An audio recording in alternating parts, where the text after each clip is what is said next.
મિત્રો, અમદાવાદ એક એવું શહેર જે માત્ર મેટ્રો, રિવરફ્રન્ટ કે સ્માર્ટ રોડથી જ વિકાસની વ્યાખ્યા નથી કરતું, પરંતુ હવે ગાયના છાણમાંથી સર્જી રહ્યું છે ભવિષ્ય માટેની ઉર્જા.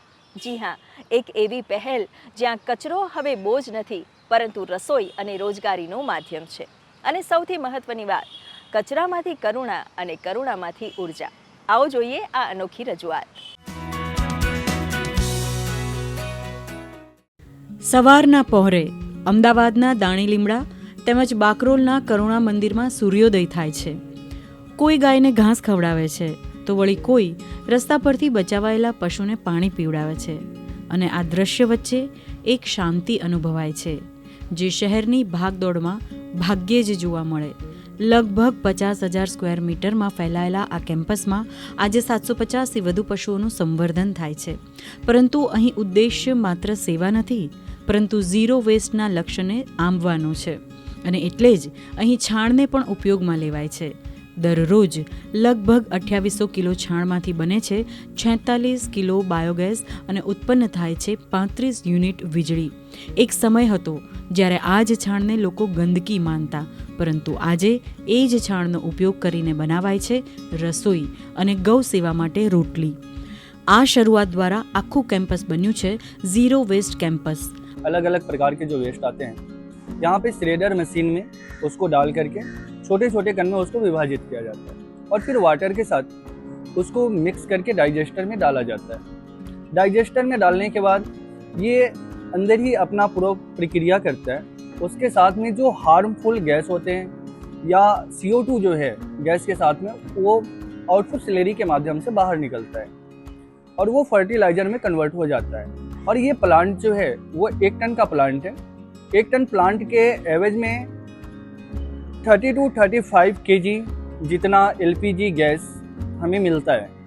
અહીં ગરમ ગરમ રોટલી શેકાઈ રહી છે, પરંતુ આ શું? આ ચૂલો LPG દ્વારા નહીં, પણ બાયોગેસ પર સળગી રહ્યો છે. એ જ બાયોગેસ જે ગૌશાળાના છાણમાંથી બન્યો છે. દરરોજ અહીં 1000થી વધુ રોટલી બનાવવામાં આવે છે, ગાયો માટે અને રસ્તા પરથી બચાવાયેલા શ્વાન માટે. AMCની આ પહેલથી દર મહિને 27 LPG સિલિન્ડરની જરૂરિયાત ઘટી ગઈ છે. વીજળી અને ગેસના ખર્ચમાં લાખો રૂપિયાની બચત થઈ રહી છે. અને સૌથી સુંદર વાત, બાયોગેસ પછી બચતી સ્લરી પણ વ્યર્થ નથી જતી. તેમાંથી પણ બને છે ઓર્ગેનિક ખાતર.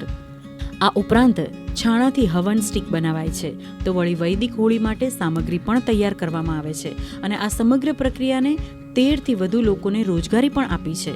અમદાવાદ મ્યુનિસિપલ કોર્પોરેશન દ્વારા શહેરમાં જે રખડતા પશુઓ એક પ્રશ્ન હતો, એ પ્રશ્ન સોલ્વ કરવા આવા રખડતા પશુઓ પકડી અને આ ગૌશાળામાં રાખવામાં આવે છે. જે પ્રશ્ન હતો એ હવે એક રિસોર્સ અને એનર્જીનું માધ્યમ બન્યું.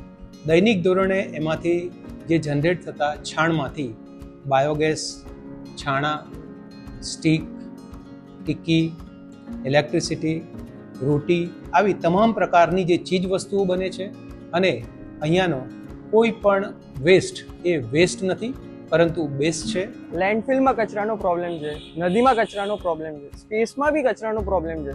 પણ આપણી અમદાવાદની મ્યુનિસિપલ કોર્પોરેશન આટલું સારું ઇનિશિયેટિવ લઈ રહી છે. Heads off to AMC. જે વેસ્ટ આપણા લેન્ડમાં થાય છે એનાથી બહુ સારું ઇનિશિયેટ કર્યું છે કે બાયોગેસ બને છે, એનાથી આપણે ઇલેક્ટ્રિસિટી જનરેટ થાય છે. અને પછી એનાથી આપણે ખાસી બધી વસ્તુ છે જે આપણે કરી શકીએ છીએ, જે આપણે યુથને બી સમજવું જોઈએ. એ વસ્તુ સારી છે. વર્ષ 2023માં અમલમાં આવેલી stray cattle nuisance prevention and control policy પછી અમદાવાદે એક નવી દિશા પસંદ કરી. સમસ્યાને દૂર કરવાને બદલે સંસાધનમાં ફેરવવાની. હવે AMC દ્વારા શાક માર્કેટમાંથી નીકળતા ઓર્ગેનિક વેસ્ટને પણ બાયોગેસમાં ફેરવવાની યોજના પર કામ થઈ રહ્યું છે. કારણ કે લક્ષ્ય માત્ર ગૌશાળા સુધી સીમિત નથી. વિઝન છે zero waste Ahmedabad.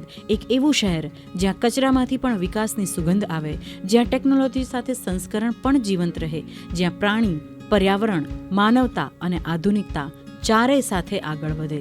Good news Gujarat માટે અમદાવાદથી ક્ષમા કામદારનો રિપોર્ટ.